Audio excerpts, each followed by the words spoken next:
Welcome to the Truthlover video podcast presented by Love and Truth Party. I am your host, Will Pye, author of Blessed with a Brain Tumor and the Gratitude Prescription, speaker, transformational coach, workshop and retreat leader, and founder of Love and Truth Party. You can find out more about me at willpye.com.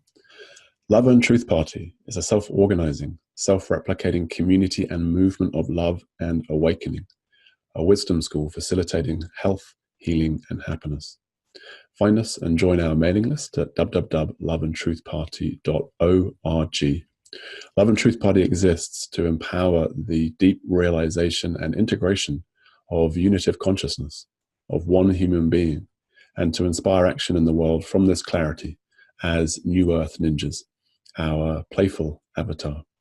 We do so in the spirit of play, holding the paradox that all is well, even and including all collective crises, while simultaneously being moved to act, to lessen suffering, and serve the creation of conscious culture and society.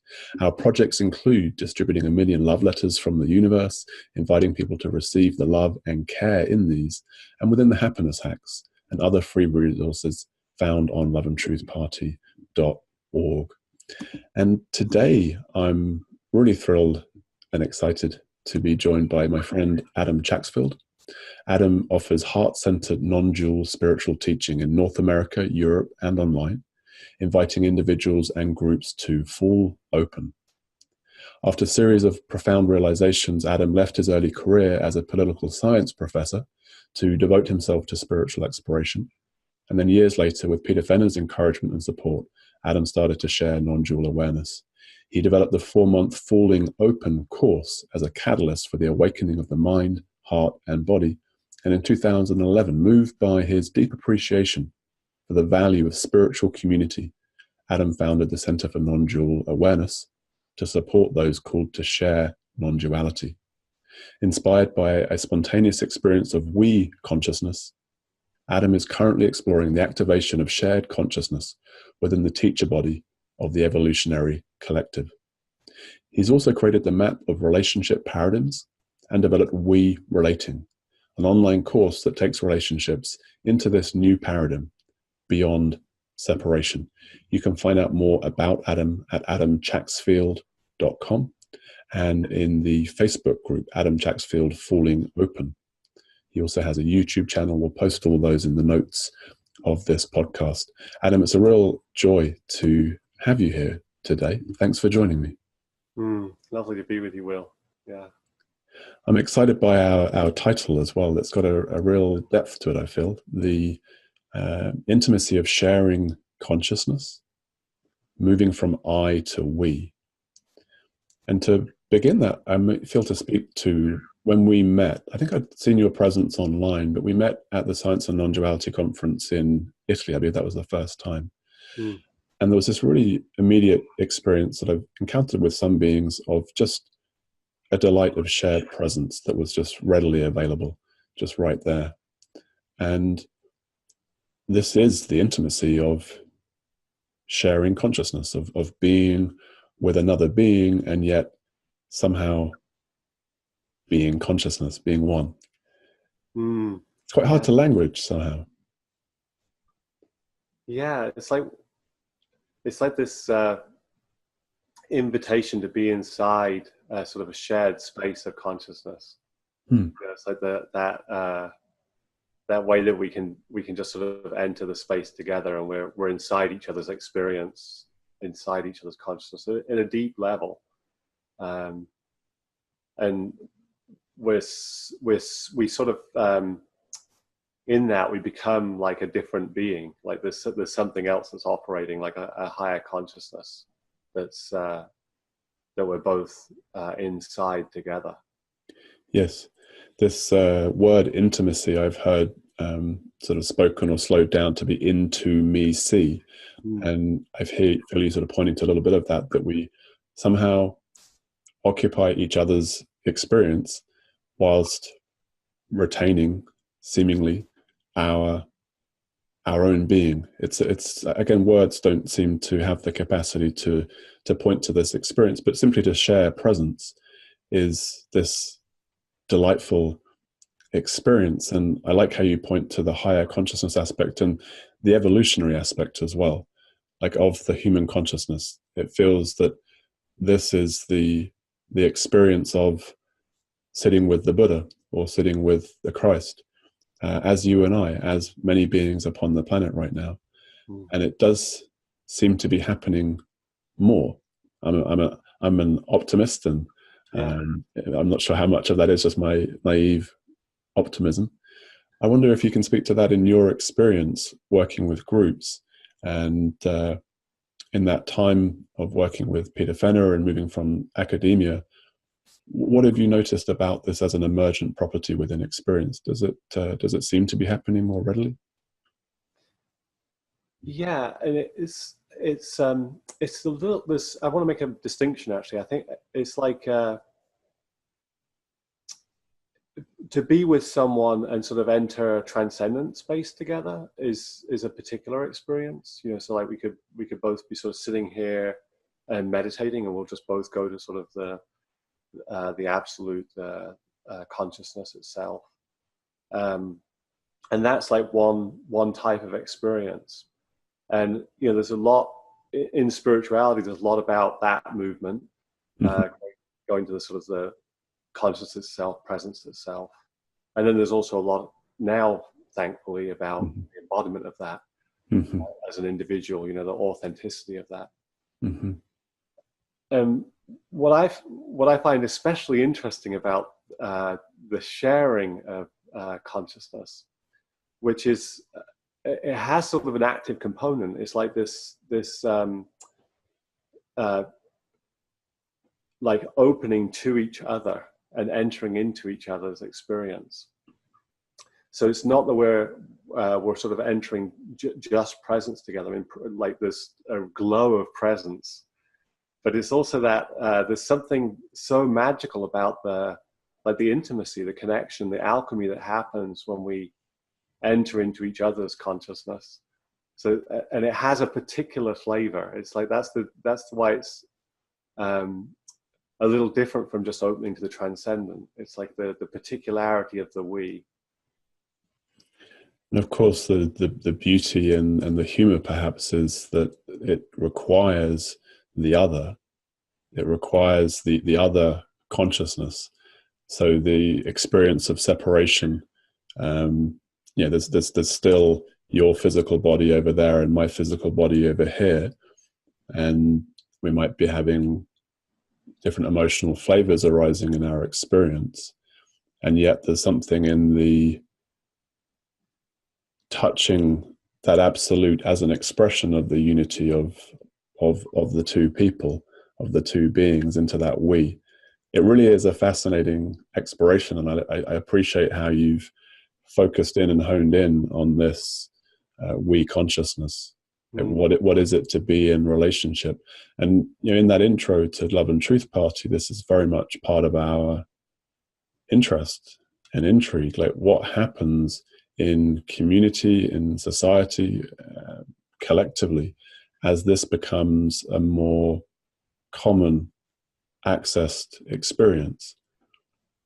It's one thing for you and I to enjoy a tea or a lunch or whatever, and drop in and out or through such intimacy of we.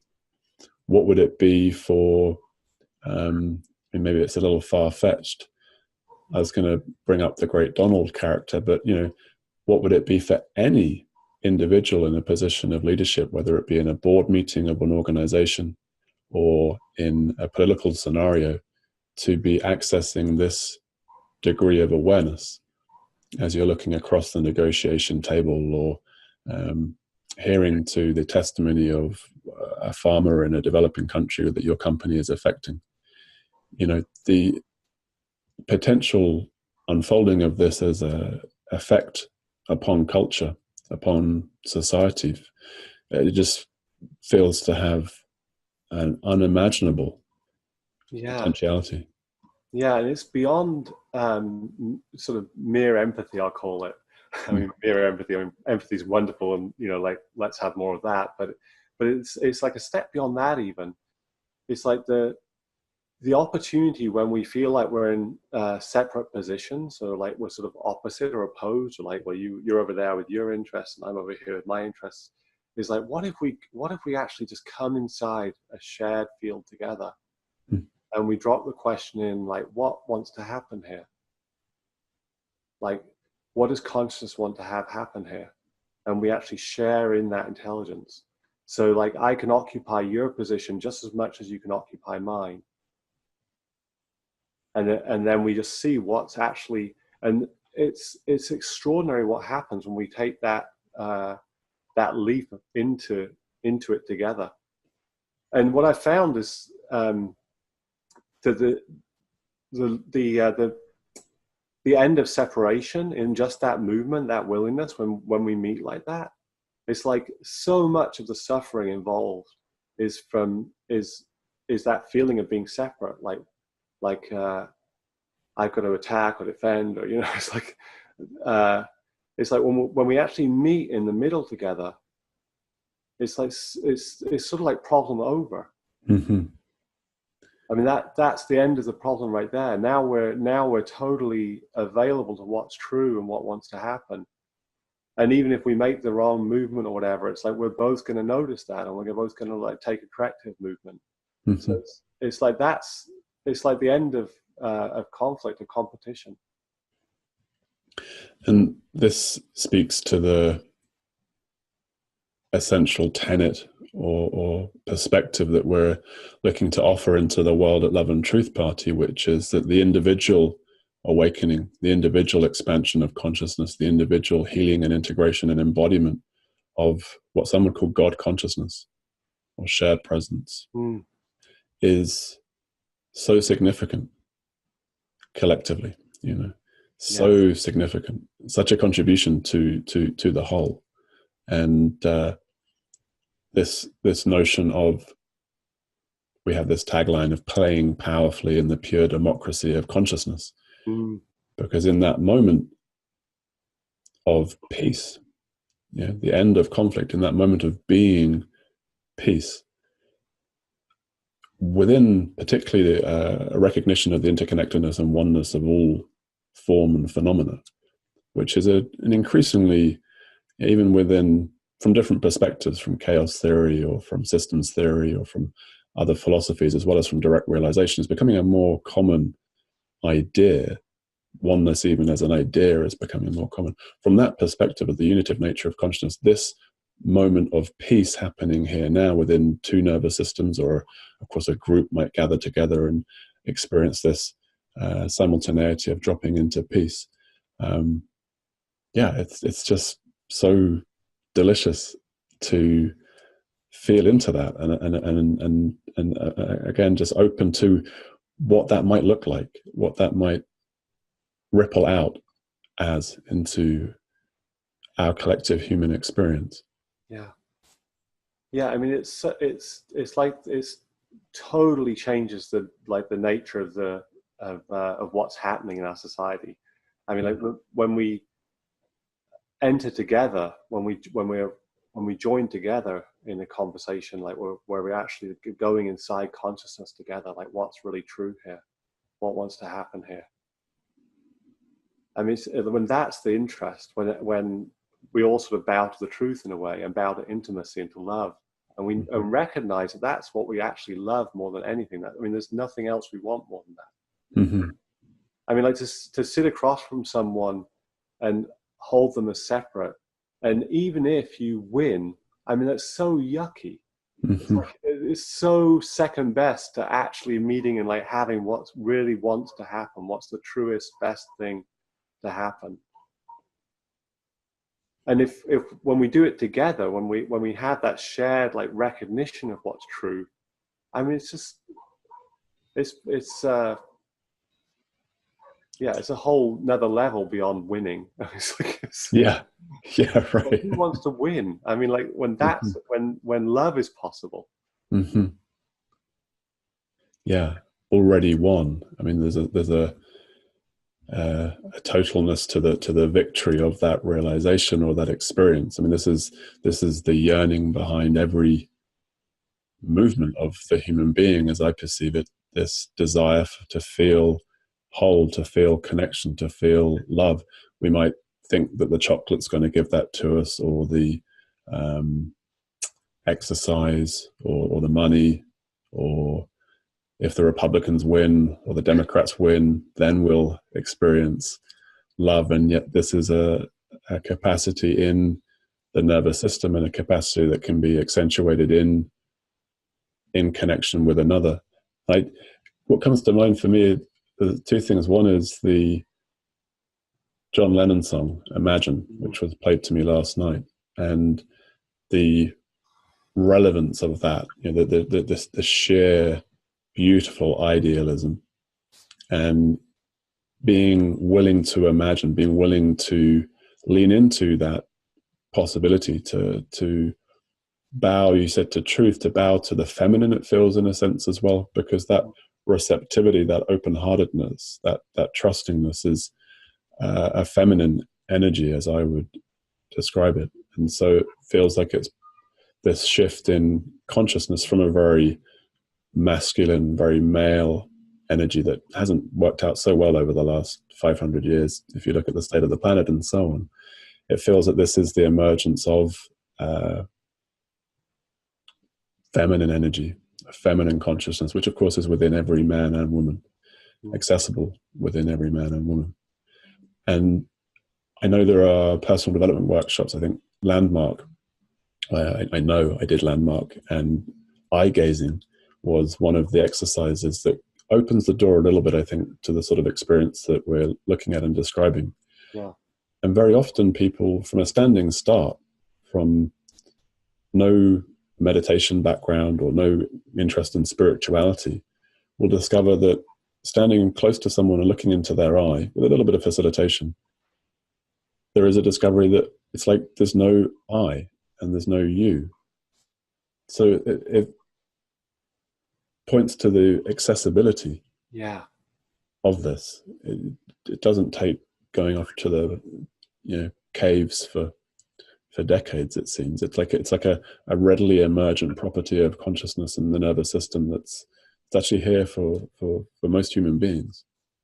Yeah, it's amazingly accessible. It's and that's one of the really one of the reasons why I'm so drawn to this as well. Apart from like my total love of it personally, is it feels like wow, this is like so available. Like people, you can take a group and you can just go. People can just go there so quickly. It's like a very easy practice in a way. I mean, it can be more or less easy depending on who you're doing it with and the context and so on. But I mean, it's actually very accessible for a lot of people now, and there's not much conversation about it. The conversations tend to much more be about the transcendence and the embodiment, and this sort of like the middle tier of like relationality, we might call it, the sharing, the intimacy of sharing consciousness. That's I mean, there's some discussion about it, but it's sort of like the radical potency for transformation that it offers is largely untapped, it feels to me. And I appreciate in that context your fueling and inspiring the conversation, and that literal meaning of transformation. I feel this is the evolution of the human neurology, and it's starting to access some more capacity of what this beautiful brain that we have is capable of, and what it can create and allow for an experience. Yeah. And I know that a fair bit of your work is focused on, I sense, applying this to particular relationships, perhaps to intimate partnerships, to romantic connections. I'm wondering if there's something you can speak to there about how that intersects, maybe in your personal experience or working with clients, working with groups. What does this mean for intimate partnerships when this is accessed by both parties in that relationship? Yeah. So, sort of first of all, I just say I feel like this is for all relationships. Like I don't find there's like a special category called intimate relationship that there's like special rules or something about this. It feels like it's really just about relating, period. Right. And just let's expand that for a moment, because that feels such a key distinction to offer. And I know that when you and I met, there was this languaging that came from me that was like we were making love. Mm-hmm. Actually, like a very literal way. It was like we're making love. Just in the shared presence in this we space, there is this exquisite experience of love. And you're a man and I'm a man, and I don't know about your predilections, but personally, I'm not generally attracted to men. So this was interesting to speak it into the group and be aware of what that has in terms of connotations. Mm-hmm. And so I feel it's helpful to point to the aspect of this as a quality of relating, quite distinct from the structure or form of that relating, so that it can be arising in, sorry, Norton has just flashed up on my screen rather inconveniently, to see that quality that can be accessed in two friends, in boss, employee, employee, boss, lovers, friends. That feels like a very powerful distinction to me. Yeah, yeah, and it's the opportunity to make love with everyone. To have that what relating is about. Mm-hmm. And it's and that depth of intimacy when it's mutual, when we meet in that. So it can be, you can open to the other, and they don't open to you, or they're not as open, or they don't really are not willing to find their way into your experience. And that's just, it's you're empathizing, and you're sort of tuned in, and that's really nice. But there's some magic that happens, when the other meets us there, when we like dissolve into each other. Mm-hmm. And that's such a beautiful, powerful experience, and utterly delicious. Mm. Yeah, a level of deliciousness that is itself its own reward, motivation, Yeah, and the essence of the experience itself. yeah. I guess what I want to say about we talked about the paradigms in relating. So there's in spirituality there's a lot of emphasis, appropriately, a lot of emphasis on authenticity, authentic relating. So it's sort of like, don't follow the shoulds and the ought tos and the all these structures we've been given about how relationships are supposed to look, and then you end up just feeling heavy and burdened, and you just don't want to deal with anyone because you're going to get it wrong. And it's like, no, be authentic, like be in what's actually true, be tuned into what's happening and follow the movement that's alive to you. And that's beautiful. I mean, like relationships where people are authentic, fantastic. I mean, it's amazing, a miracle compared to how most people do relating, right? And very much a struggle for most of us. And I would say that authenticity is still like, there's plenty of work to be done to liberate ourselves from all the sort of dead structures and oughts and shoulds. Mm-hmm.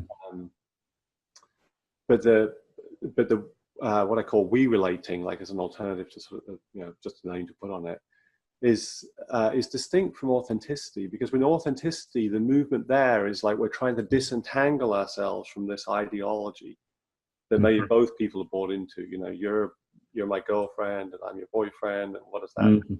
Like we're trying to navigate like being good boyfriend and girlfriend. So authenticity would like try to pull ourselves out of that and like into like what's actually true for us.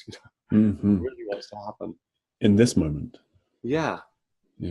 But then there's also this, there can be this sort of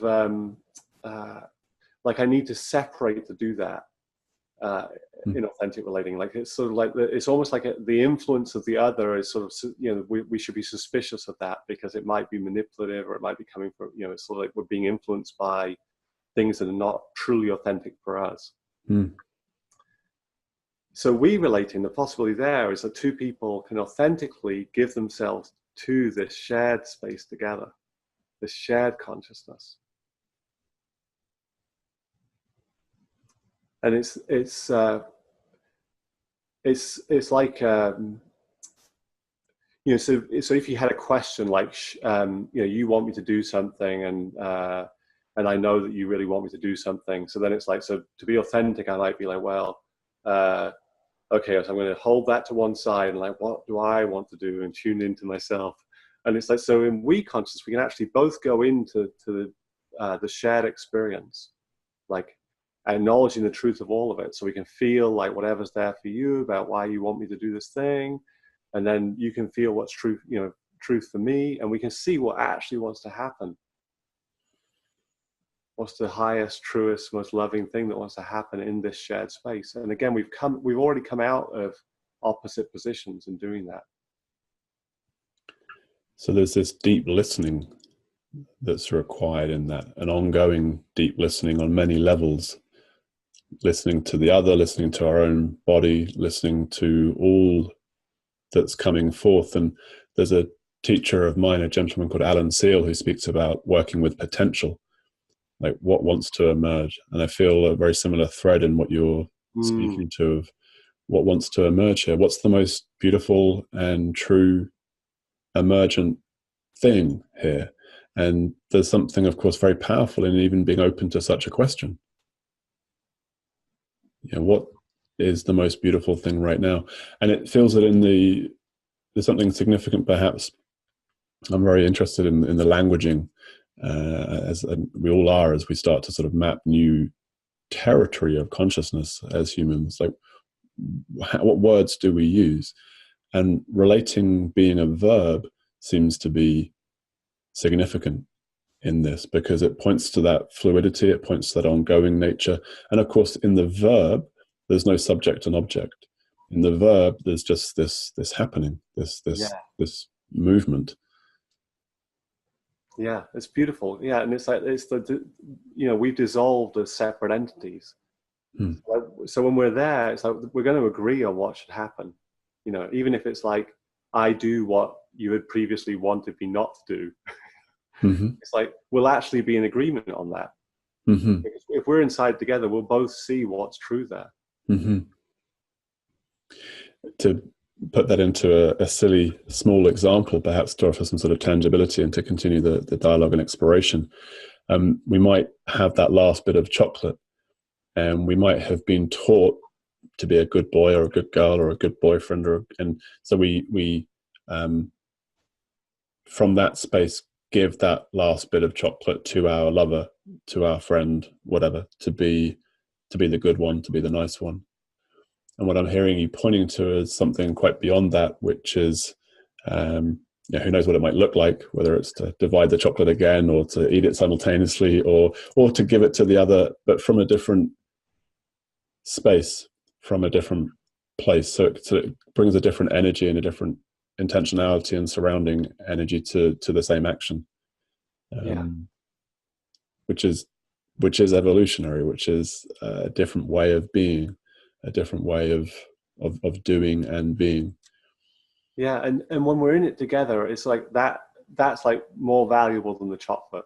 I mean, that's what I see time and again. Like, when there's sort of a dispute or a conflict or disagreement or something, it's like the pain of that is always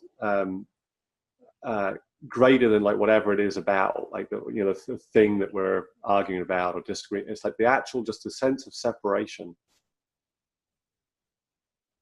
And once you come together, when you come into shared consciousness, it's like it's already resolved. Now we're in love. Now we're making love.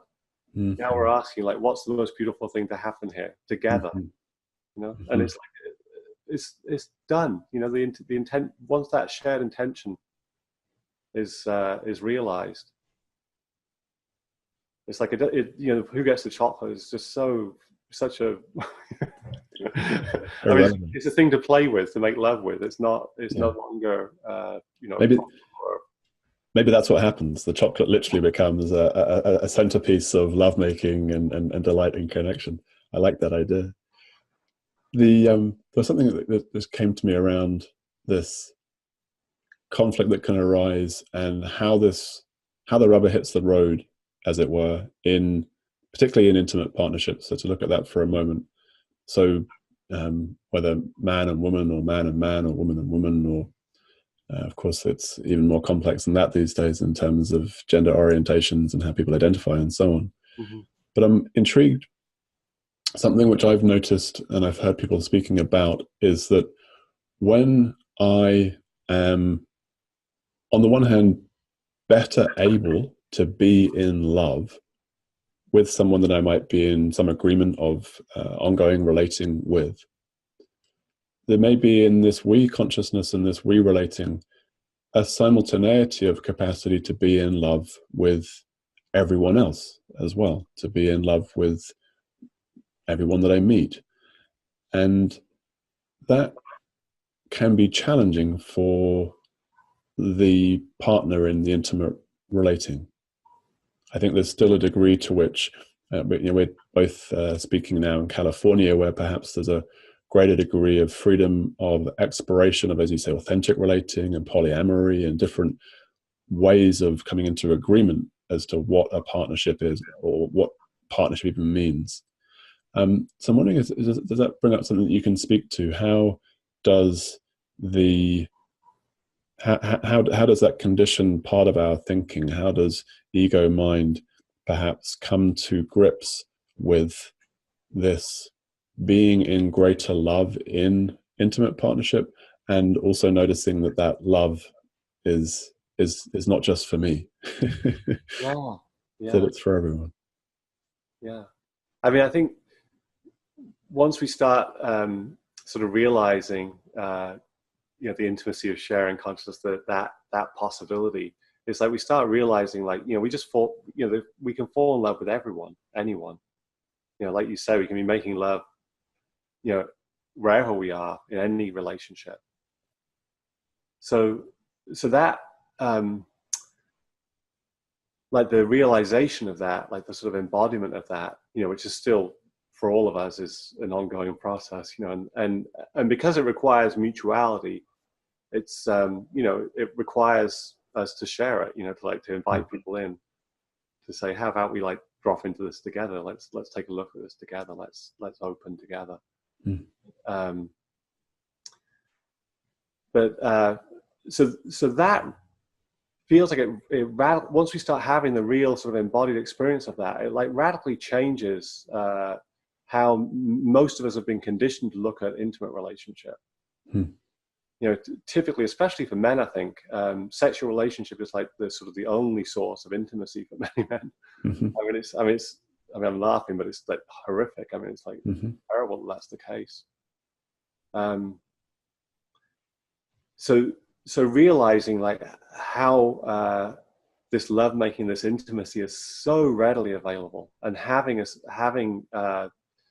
that be a direct experience, not just sort of a hypothetical possibility, but like for something we can actually directly encounter with real embodied human beings. It feels like that really shifts things in terms of like how we look at relationships. And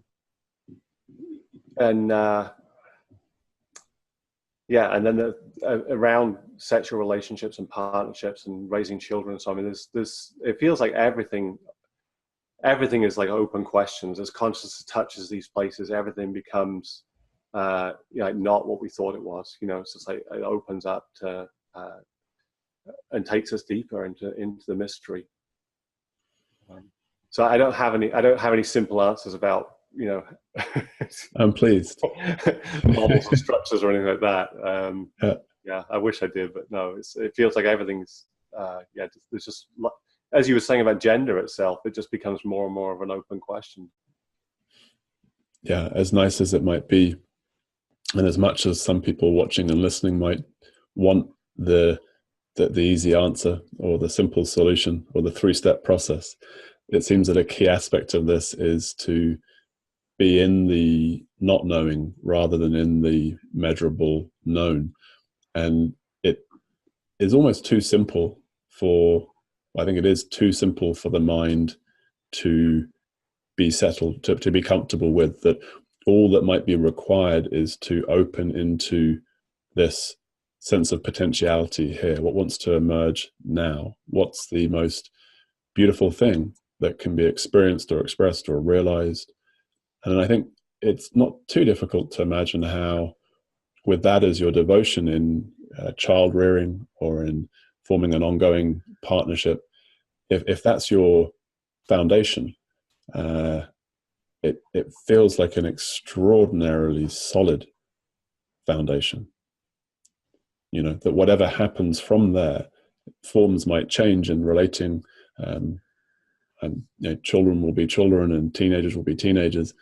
But if you're coming from that place and that space, it feels like a very solid, very grounded space to come from. And it brings up for me a powerful question around trust. Because as you speak, I hear the sense of this great intelligence, the intelligence of consciousness, the intelligence of life that can be accessed and observed to unfold through us. And that's an extraordinary reality to embody or to embrace or to realize. To be in that degree of trust. It brings up those questions on our love letters that we distribute. We have this quote of Einstein where he, in a letter, I think he did actually say this, I've researched it, not like many things that Einstein is supposed to have said, that the most important question facing humanity is the universe friendly? Mm-hmm. And it's easy to see how that is such a significant question. When I'm in relationship, when I'm in any form of conduct, if I'm coming from a place where this is a scary place, where this is unsafe, if my ego in the body is being activated, then that's determinant of how that experience is going to unfold. But if I can drop into that sense of it's okay here, there's goodness unfolding. There's a reality of love that's present that I can trust and receive and listen to how it wants to play. And that just feels so significant. It is, yeah. I've heard about this talked about as sort of basic trust. I think Almas calls it. The sort of the foundational sort of trust in reality. And what I found is that the truth is like so reliable. When we turn to the truth, it's like so reliable. It's like no matter how much we fear it, it's like it's so. And like when you were talking, I could really just feel that like when we're committed to truth and love, when we're putting that first, it's like everything. Like that's the strongest foundation for anything, for any relationship. Because otherwise, if we're buying an ideology, and we're both saying, well, we're going to agree to this particular rule or ideology or something, and like forever, it's like then we're just sort of waiting for reality to disprove that. It's like it's like we're putting the ideology before like what's actually true. So it's like to have that mutual commitment of like we're really interested in the truth. That's what the priority is in any relationship. Is so powerful, and ultimately you can't do the intimacy of sharing consciousness. It doesn't work if you're not interested in the truth. If you're into that and you're like, but I don't want to see this, or I don't want to know this place, or feel that, then it's less than complete intimacy. It's less than a complete sharing. Yeah, it's an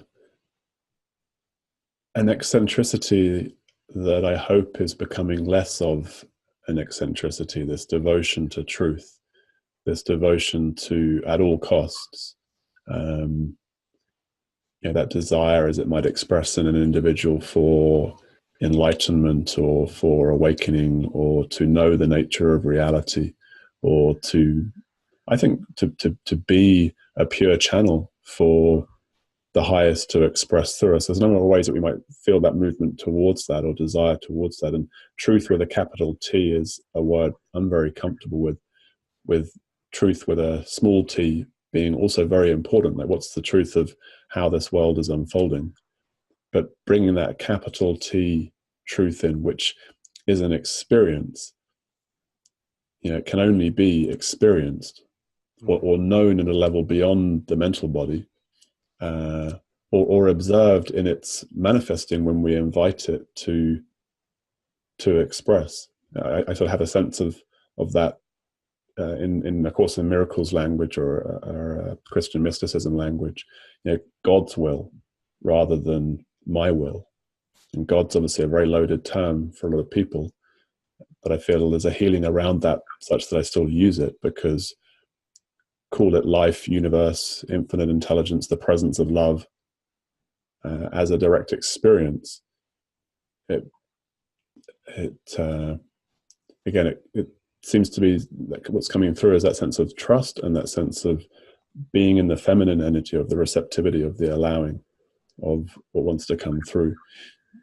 I'm intrigued as to how that, I feel it to be especially powerful and impactful and beautiful when it is present in someone in a male body, to be able to soften, to be able to open and yield. And I know I'm just seeing a squirrel just caught my eye flying out the window there. I know that in my experience, that's not something that I have done anything to facilitate or gain, but rather life has brought me to my knees and forced me to yield and caused me to surrender. And so there's that word trust and this word surrender. It feels like there's a surrendering into the space together, into the relating. Yeah, what I've noticed is there's such a sense of relief when we acknowledge the truth. You know, and it's typically things, you know, that we're like, I don't really want to look that. I really want to know what's behind that, you know. And it's like when we actually just like, okay, let me actually feel the truth of it. Let me like feel into what's actually here, what's real.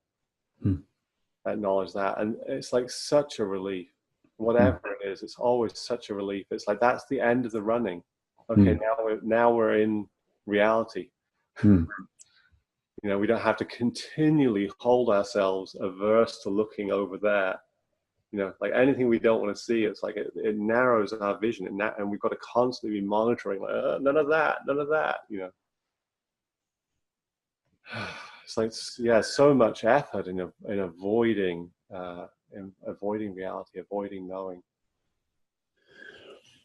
There's a perspective within that I hear that I think many people might be able to relate to as true in their experience at times, which is the fearing of love. So the ultimate truth, if the ultimate truth is that everything's perfect, that there's love present now, that all is totally fucking well, then where do we go? Like the ego's got nowhere to go with that, right? It's like, oh. And so in this sense, there's a fear or a resistance to that totality or the immensity of that truth. And yet what I'm feeling and sensing and what you're pointing us to is this direct experience, an embodied experience that can happen, that can be encountered through this sort of non-practice of the practice of we relating or of we consciousness, the intimacy of shared consciousness. Yeah, and you know, as you're speaking about the sort of fear of the ego, it's like I'm also really aware of like the role of shame in that. Like it's sort of like the idea that like there's something bad in me, and how that like, so if I open to the truth, I'm going to find out the terrible truth about myself. You know, that I basically shouldn't exist, is what shame tells us. Yes. And again, the curious thing is, I mean, the amazing, miraculous, wonderful truth is that when we actually meet what's there, like in presence, just without any need for an ideology, like just like what's really there, all we find is experience. We just find innocent life experience. There's no terrible, you know, like, oh, evil part of me that's going to be, you know, it's like we just find innocent human experience. Yeah, I love the word innocence. I think it's got a really beautiful vibrational quality to it, and what it points us to is that innocence of the child, the total innocence. You know, when the child pees or poos, or we don't judge the child, we recognize, it's instantly knowable that it did not know what it was doing. It's innocent. And to bring that same perspective to self, to our own being as perfect and whole. This is one of so at Love and Truth Party, we have sort of three falsehoods or illusions or partialities that we identify as separation, ontological materialism and ethical materialism, and insufficiency or lack. The idea that there's not enough and that I'm not enough. And the resolution, of course, is unity, the experience of immaterial being, and the knowing, the realization, the recognition of our total enoughness, that we're divine beings, that we're, for all our foibles and character flaws and strange idiosyncrasies and whatever else, we're perfect. And that's true, of course, of every being, of every single being. So that loosening of shame, that freeing of shame, I can sense in the experience of we consciousness, of we relating, like the actual allowing of the dissolution of that as a tightness in the body or as a heldness in the heart, to realize, to know the experience of being loved, of being love. Yeah, and I mean it's so amazing when we really see each other. It's like, and that there is that recognition of like, yes. oh, it's the same, you know. Like, yes. I mean, like, you're scared and I'm scared, and it's like, yes. You have shame and I have shame. It's like, you know, and it's like it totally takes us out of like that you know, shame has us separate ourselves. It's just like it's like, you know, just go, you know, bury yourself in a hole. You're not fit for company. You know, no one's going to love you here. And it's like so wonderful to have that actual embodied meeting where we actually see each other and we realize like it was totally made up, totally false. And in this, putting it into the context of our collective unfolding, you know, a dominant idea, whether we've been religious ourselves consciously or not, is the idea of original sin, which essentially is this shame, the idea that we're inherently wrong. And in my view, it's the greatest blasphemy and the greatest confusion and the greatest lie. And I see you and many others really pointing us to the divinity of our being, the perfection of our being. And I love this power, the potency of what you're exploring and sharing with the world to directly access this. You know, so it's not just the idea that I am beautiful, that I am well, that I am so lovable, so loved, but the actual direct experience of that, you know. I mean, it's just, my heart just overflows with joy just even speaking of this, and so grateful to be in this conversation. And I want to ensure people have the opportunity to connect with your website, adamchacksfield.com. And also, just, is there anything in particular coming up that would be useful, something that you're offering that people might like to be aware of and access? There's a number of retreats. I love gathering with people and exploring, you know, the intimacy of sharing consciousness, falling open together. I also call my work, a lot of the work I do. So yeah, I would love to meet the people who are listening to this now or watching the video, and one of the live events. And also I do some events online as well, but there's nothing scheduled right now. So adamchacksfield.com would be the place for people to see what's happening online and see where those retreats are in the future. And so I know you've got one in Milan in Italy, which sounds rather exotic and wonderful. Yeah, and Sofia, Bulgaria is coming up as well. But yeah, people they can sign up for the email list as well, so that they'll get ongoing notifications about whatever's being offered. Beautiful. And of course, I'm available privately as well, so people can meet on video like we are now. Great. I'm happy for the world that that's a service that's available. Really grateful for you joining us today, Adam, and giving us your time and sharing your presence. It's been a joy for me, and I have no doubt that it has been for our viewers and listeners as well. Thank you so much for joining us. Yeah, really lovely being with you, Will. Just so appreciate our kinship. Yeah. Likewise. And to our viewers, thank you for joining us. Thank you for watching this episode of the Truthlover. This is episode number 14.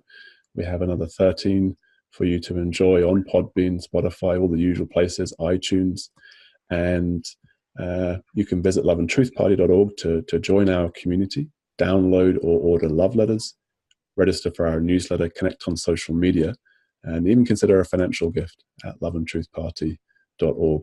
Thank you all to our listeners, viewers, supporters, and contributors. Together we are creating kind, conscious, courageous human community.